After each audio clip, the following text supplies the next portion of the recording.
Alors, vidéo du 13 avril. Donc là, aujourd'hui, ce que j'ai fait, j'ai semé des carottes.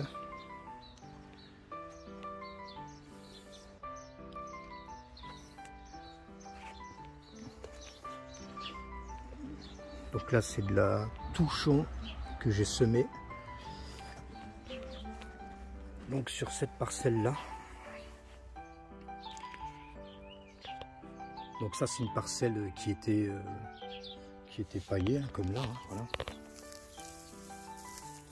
Donc tout simplement, je découvre mon sol.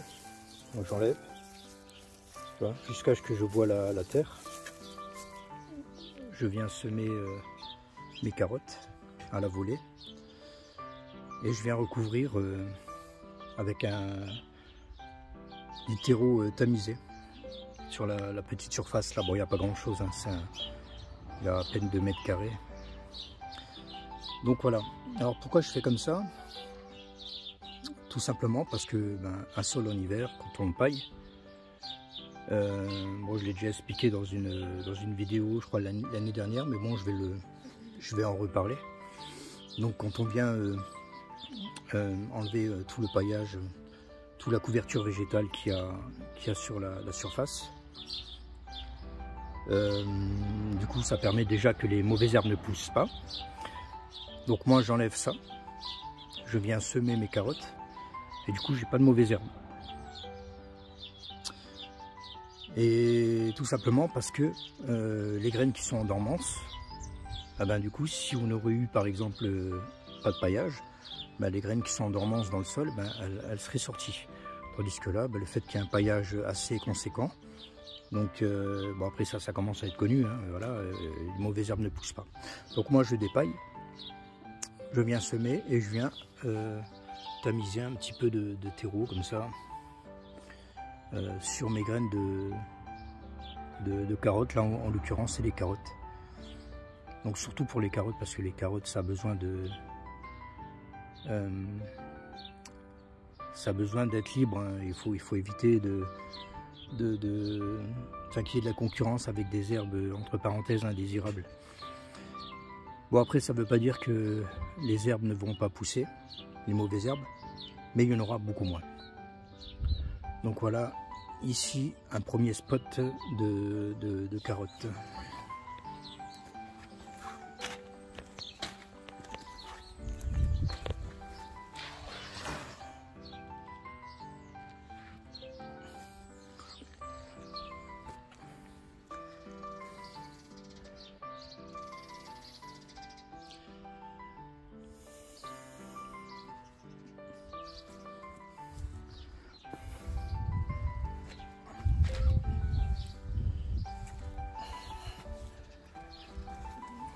Là, je suis venu planter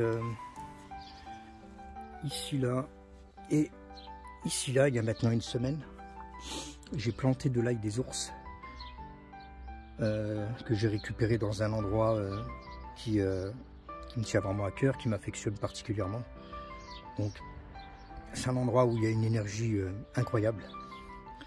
Donc, j'ai demandé la permission aux gens qui étaient là-bas, si je pouvais récupérer un petit peu d'ail des ours, malgré qu'ils commencent à fleurir.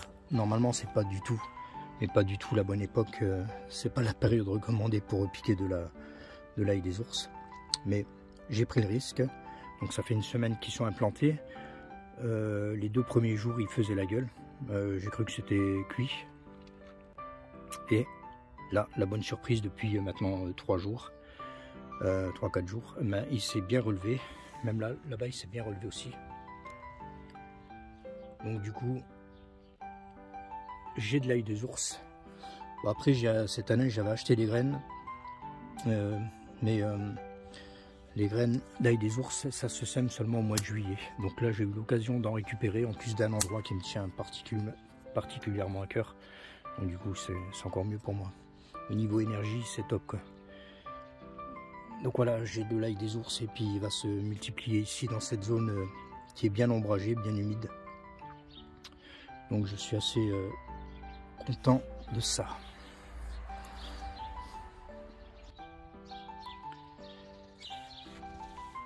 Alors là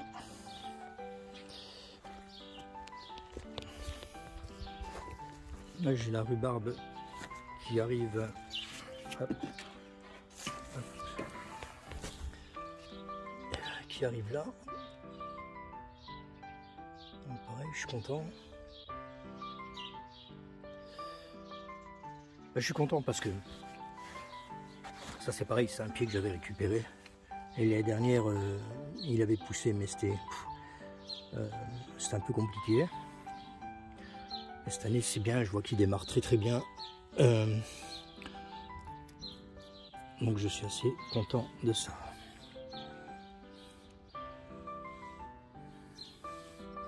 Là, il y a des orties partout. Il y en a partout. Là, on en récupère en ce moment là, pour faire de l'eau d'ortie. Donc c'est très très bénéfique en début de saison comme ça pour le corps humain. Donc faire de l'eau d'ortie, ça n'a rien de compliqué. Vous prenez 2-3 poignées des orties. Donc faut vraiment prendre la tête, si possible la tête. Et si possible dans un endroit, on va dire pas au bord des routes, pas au bord. Faut éviter quand même ce genre d'endroit. Donc là en l'occurrence c'est dans mon potager, donc il n'y a aucun souci. Donc voilà, on va dire 2-3 poignées par litre d'eau. Vous mettez ça dans l'eau, vous laissez infuser pendant 12 heures et vous filtrez ça après. Enfin, vous enlevez le feuillage, vous filtrez. Et vous buvez ça. Déjà, c'est un goût qui est quand même assez intéressant. Très très agréable en bouche. Et en plus de ça, c'est très très bon. C'est plein de potassium, plein de magnésium, plein de fer. Donc très bon pour la santé. Je sais aussi qu'il y en a qui s'en servent aussi pour les cheveux, je crois. Donc c'est pas mon cas. Moi, je m'en sers pas pour me laver les cheveux avec, je l'ai jamais fait. Donc ça soi-disant, ça nourrit le cheveu, ça le fait briller, ça le régénère, bon, je sais pas trop. Bon, apparemment c'est bon pour les cheveux. Et cocotte.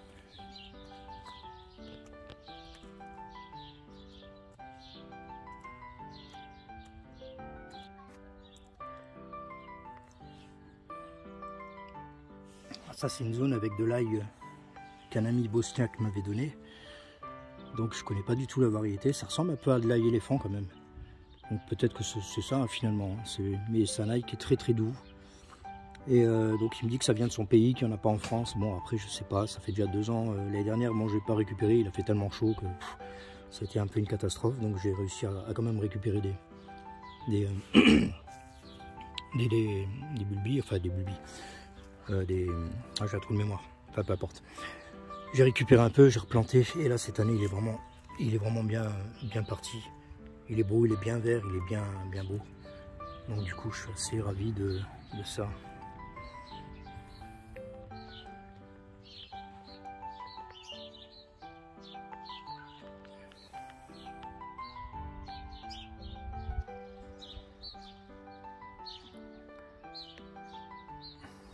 Là, les nachis sont en fleurs depuis quelques jours maintenant.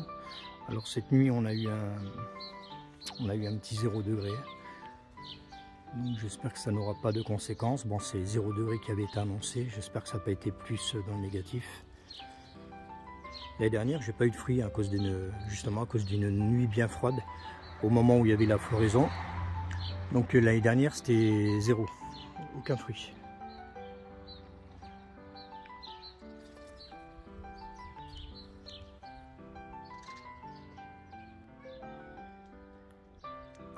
Là c'est pareil pour tout ce qui est kiwi. Donc c'est assez embêtant parce qu'à chaque fois on a les premières feuilles qui arrivent. Et puis on a des gelées derrière. Donc là c'est déjà la deuxième gelée qui subit celui-là. Bon après il redémarre, hein, c'est pas la question. C'est très très résistant, très très rustique. Ça résiste à -20, -25 je crois. Mais le problème c'est que ça retarde un peu tout quoi. Donc à chaque fois, voilà, ça retarde tout. Donc bon là il y a des nouvelles feuilles qui arrivent. Celle-ci, bon, du coup, ça c'est des gelées précédentes. Tu vois, ça c'est cramé. Ça c'est des je sais pas, il a fait 0 la nuit là, je sais pas ce que ça va donner, mais je pense que ça a l'air d'aller. Donc ça voudrait dire qu'à cet endroit là, il n'y a pas eu vraiment de... Enfin, c'est pas descendu en dessous, quoi. Tant mieux.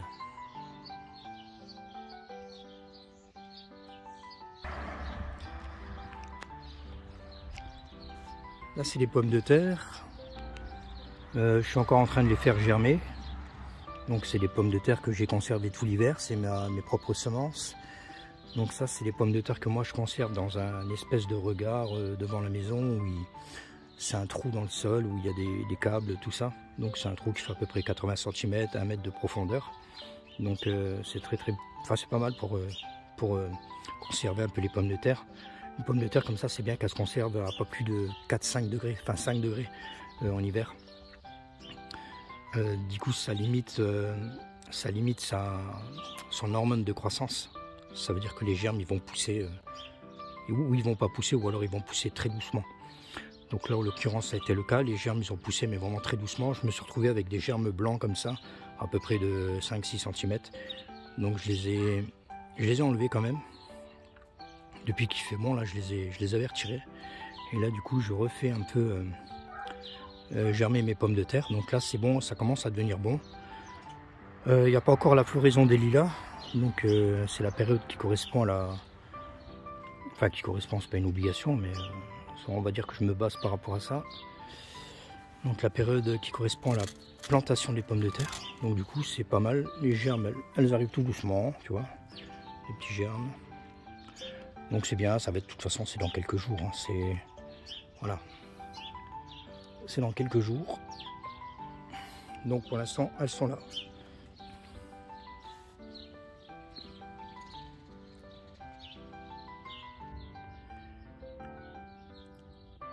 Alors là, on est dans la grande serre. Donc pareil, avec des semis à droite à gauche. Hein. Là, on a des poivrons. On a des poivrons, on a des... Alors ça, c'est moche. Hein. C'est une variété que j'ai essayé cette année. J'attends que la moto elle passe. Voilà. C'est une variété d'aubergines, alors qui apparemment se plaît absolument pas chez moi. Donc ça, bon, je vais peut-être refaire un essai. Mais voilà.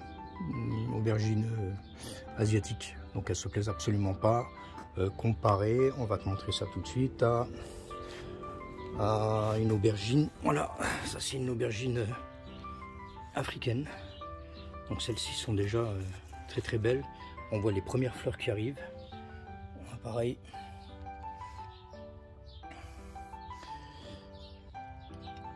Là, ça c'est les piments d'Espelette. Alors il y a déjà des fruits, hein. On voit les fruits ici, très en avance cette année. Moi je vous rappelle que j'habite dans le nord-est de la France, donc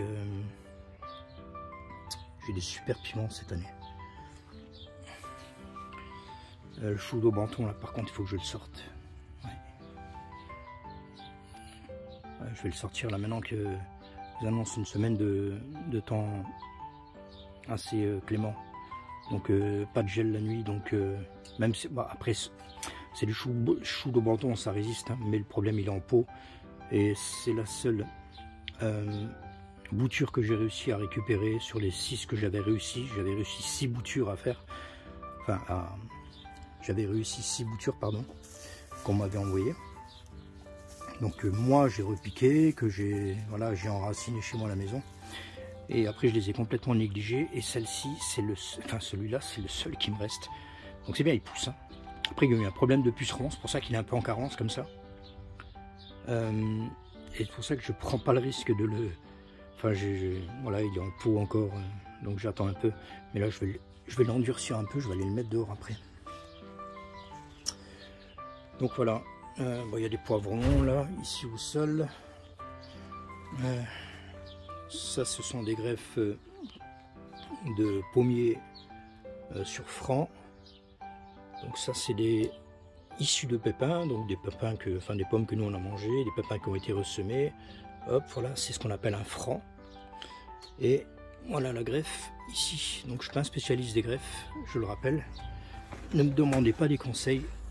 Pour moi, c'est toujours enfin je suis toujours en train d'essayer d'en faire en fait. Donc j'espère que cette année, bon, ça a l'air bien parti. On voit que le bourgeon ici, il est bien vert, mais ça ne veut rien dire parce qu'on sait qu'il reste encore de la sève dans cette partie haute. Donc pour l'instant, ça ne veut rien dire. On va attendre, on va dire 2-3 mois pour confirmer que la greffe a fonctionné.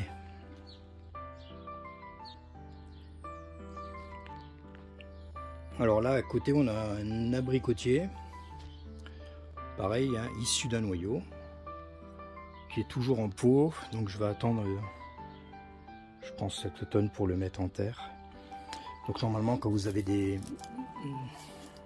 petits arbustes comme ça, ou des boutures ou quoi, il faut toujours penser à désherber un peu vos pots. Tu vois, comme celui-là, ça c'est désherbé. Là, je ne l'ai pas fait parce que en fait, j'ai plein de mâches qui poussent autour. Et je laisse pousser parce que c'est que de la mâche. Et du coup, c'est en train de me redonner des graines qui vont qui vont s'éparpiller à droite à gauche. En attendant, je laisse ça en place. Ça me dérange absolument pas. D'ailleurs, on peut voir que, tu vois, ça avait été bien paillé. La mâche a poussé quand même à travers. Mais je garde parce que ça va me faire des nouvelles semences.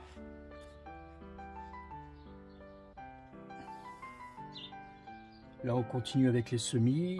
Là, ici, on a de la livèche. Donc ça, c'est des amis qui m'ont demandé si je pouvais en avoir. Donc, je leur fais des plants pour mettre chez eux à la maison.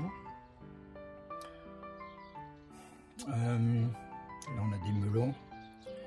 Ça, ce sont les premières courgettes, les premiers concombres. Donc, faut pas y aller trop tôt. Hein. Faut y aller tranquille. Surtout que ça, les cucurbitacées, ça pousse à une vitesse incroyable. Donc voilà, moi ce que je fais quelques semis là maintenant, je vais attendre 15 jours, je vais en refaire, et ainsi de suite quoi. Mais ouais, donc c'est quand même important. D'ailleurs, je crois que c'est Damien qui l'a rappelé en plus dans une des vidéos que j'ai vu récemment, je crois que c'est Damien, enfin il me semble que c'est lui, ouais. De faire plusieurs plants, voilà, parce que c'est pas la peine de mettre un seul plant de courgettes dans votre potager, vaut mieux en mettre 3, 4 comme il a dit. Effectivement, c'est beaucoup mieux pour la pollinisation. Donc là, les semis de tomates. Là, il y en a encore que je dois démarier. Donc tout cela, il faut que je les démarie. Ça, c'est déjà fait. C'est déjà démarié. Donc voilà, moi je travaille souvent avec ce genre de contenant. Donc ça, c'est des gobelets en plastique de 50 centilitres, je crois. Ouais, et donc tout simplement, avec 2-3 cm de terreau, tu mets ta graine, tu attends que ça pousse, et à chaque fois que ça pousse, bah, tu remets un peu de terre et tout. Et puis le fait que ce soit transparent, du coup, ça donne ça fait comme une petite mini-serre, quoi. Après, c'est comme ça que moi je fais, c'est peut-être pas la meilleure des solutions, mais c'est comme ça que je fais. Là encore des poivrons. Hop, là que je casse ce qu'il y a par terre. Là. Hop, je fais attention en même temps. Donc là, des poivrons. Des tomates. Oh là, faut que j'arrose ça. Ah bah des tomates. Ça c'est des tomates précoces. Des poivrons. Encore des poivrons. On a des des concombres, des choux, voilà. Après il y a un peu de tout. On a des betteraves. Tiens, ici on a des betteraves. Là on a encore un piment qu'il faut que je plante. Pareil avec quelques fruits qui arrivent. Piment d'Espelette, des beaux plants, tu vois. Hop. Ah pardon, moi c'est vrai que si je tourne le téléphone ça va pas le faire. Voilà par rapport à ma main. Voilà. Hop. Là j'ai semé les premiers maïs et tournesol. Donc j'ai semé un peu plus tard que l'année dernière. L'année dernière j'avais semé trop tôt. Donc voilà pour la serre.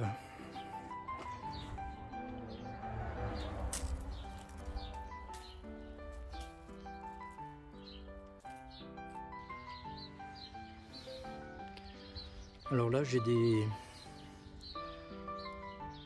semis de poireaux. Les poireaux d'été.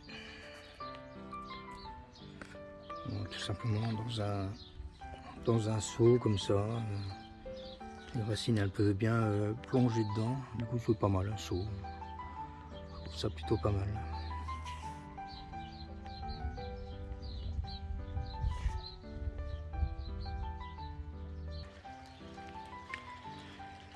Alors là c'est la zone où je travaille en ce moment là, avec le temps qui fait pardon. Donc il pleut souvent, donc je me mets là-dessous, je suis à l'extérieur, au bord de l'eau, au bord du bassin, et je me mets ici pour travailler. J'aime bien travailler là. Donc là j'ai fait des semis, des repiquages. Donc ça c'est des petites laitues que j'ai repiquées.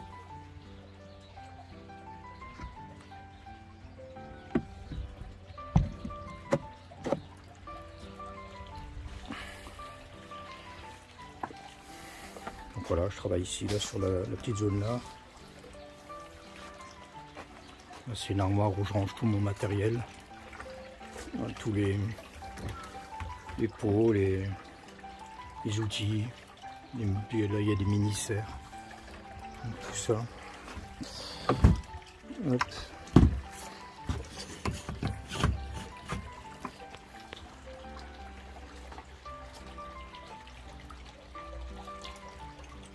Le bassin il commence à se réveiller tout doucement.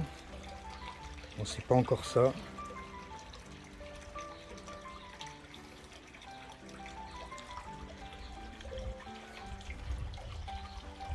Les premières fleurs qui arrivent au bassin, là-bas on voit. C'est chouette.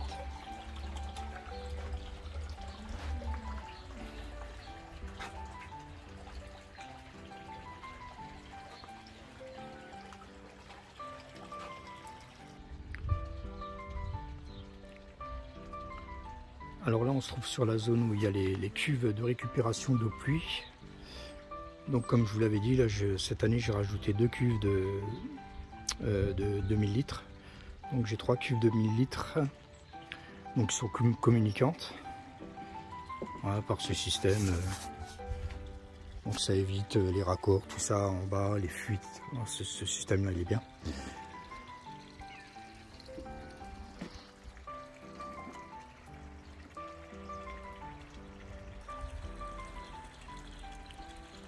Là c'est ma petite fraiserie dans ce bac à hauteur, donc avec protection. J'avais installé à l'époque un filet qu'il va falloir que je change d'ailleurs parce qu'il commence à fatiguer. Donc voilà, on protège les fraises.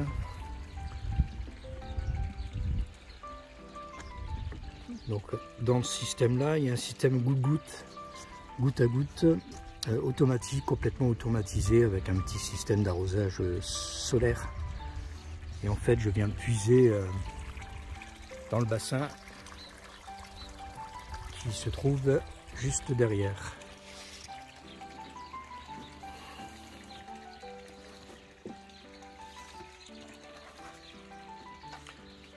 Donc ce bac, c'est un bac qui fait multifonction, donc un bac de culture. Donc là en l'occurrence c'est une petite fraiserie. Il fait hôtel à insectes, il fait rangement,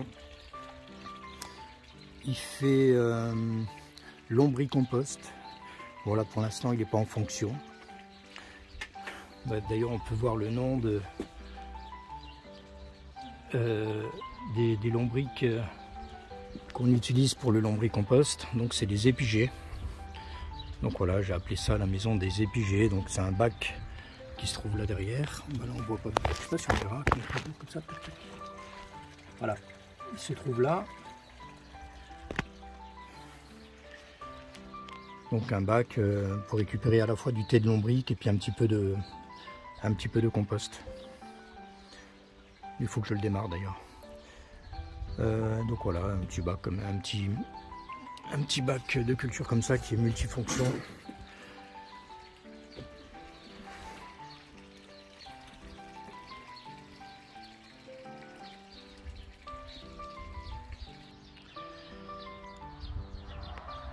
Là, toutes mes boutures de petits fruitiers se portent bien. Donc, comme je le disais tout à l'heure, hein, éviter l'enherbement au niveau des jeunes arbres. Donc là, ici, on a un petit peu d'achillée millefeuille. Donc là, pour l'instant, c'est pas trop gênant. Je le laisse, ça me dérange pas trop. Là. Il faut éviter vraiment que ça envahisse la surface des pots.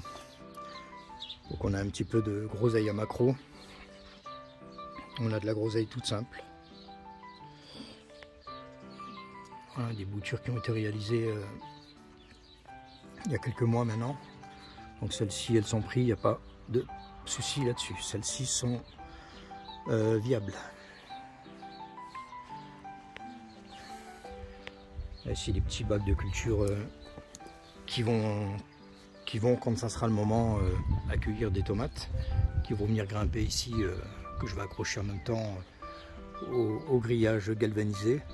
Ici, il y a des murs sans épines, il y a des vignes. Là, ici, on voit des vignes. Donc tout ça, ça va bien se mélanger. Et ça va faire quelque chose d'assez joli et harmonieux. Là, pour l'instant, j'ai repiqué des petites laitues. Donc celles-ci, je les ai mises là, mais bon, avec mes amis les oiseaux, c'est pas gagné parce que chez moi, ils sont très voraces, comme je l'ai déjà dit. Là, on a encore des autres boutures, hein. Pareil, c'est beaucoup de groseilliers, groseille à macro.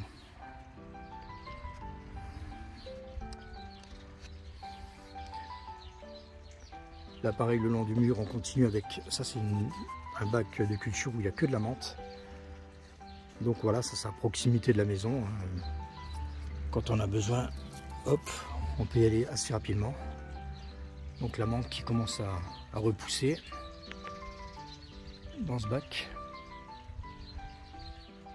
Et le bac à côté, c'est pareil, c'est un bac qui va accueillir peut-être des concombres ou des tomates, je ne sais pas encore, on verra bien.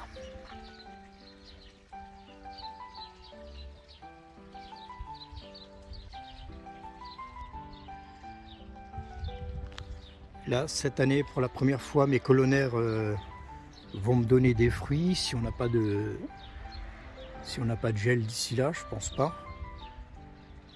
Parce qu'on voit les premières fleurs. Donc ça, c'est des quetchs. Voilà, par chez moi, on appelle ça des quetchs. Donc là, cette année, c'est la première année sur ces colonnaires-là que j'ai des fleurs. Donc voilà, celui d'à côté c'est pareil, il est en fleurs, donc on aura des fruits. Donc j'aime bien cette petite partie là parce que donc là il y a des arbres, il y a des petits, bah là en l'occurrence c'est les framboisiers. On a un peu de tout, on avait de la mâche, on a des orties, là on peut voir il y a ça c'est des fraisiers, là on a un figuier. Après derrière on a des poiriers, donc toute cette zone là elle est bien, c'est à la fois arboré puis en même temps il y a des petits arbustes, il y a là on voit il y a beaucoup d'orties, là il y avait mais je pense que cette année enfin, je pense qu'ils sont morts. J'avais des poireaux perpétuels mais je pense qu'avec le temps qu'on a eu l'année dernière, ils n'ont pas tenu malheureusement, donc j'avais des poireaux perpétuels sur la zone là. On a du gaillet, gatron, on a pas mal de choses. On a aussi des petits... là c'est groseille à macro, pareil. Donc tout ça, ça se marie. Hein. C'est assez sauvage. On a de la jacinthe sauvage. Tu vois, là il y a un pommier. Ici, il y a un pommier là. Des orties, il y a des fraises. Il y a des petits rosiers sauvages là, ici. Enfin, sauvages, des petits rosiers. Je ne sais pas pourquoi j'ai dit sauvages. Des petits rosiers avec des petites fleurs. Donc voilà.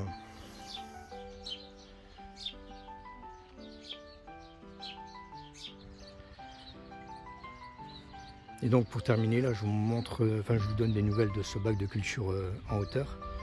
Donc là en l'occurrence c'est mon petit bar à salade, j'appelle ça un petit bar à salade. Donc ça pousse très très bien. Donc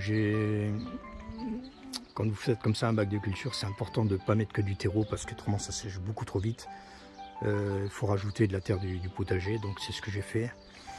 Ça retient beaucoup plus l'humidité. Donc c'est beaucoup plus intéressant pour nos plantes. Donc là on voit là il y a déjà des belles salades. On va peut-être ouvrir ça. Hop. Voilà.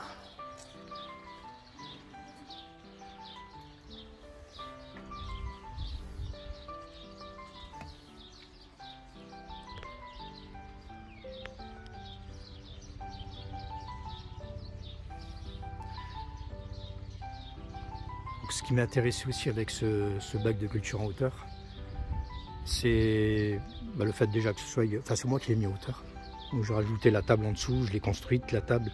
J'ai juste mis le bac que j'ai acheté ici à part, avec les arceaux, il y avait 3 bâches avec.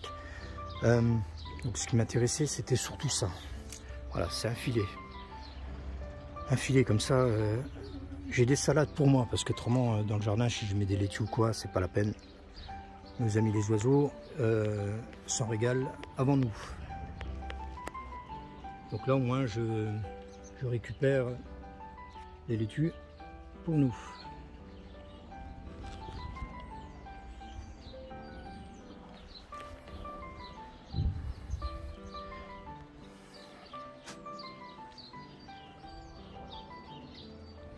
Allez, sur ce, je te dis à une prochaine fois. Allez, ciao ciao.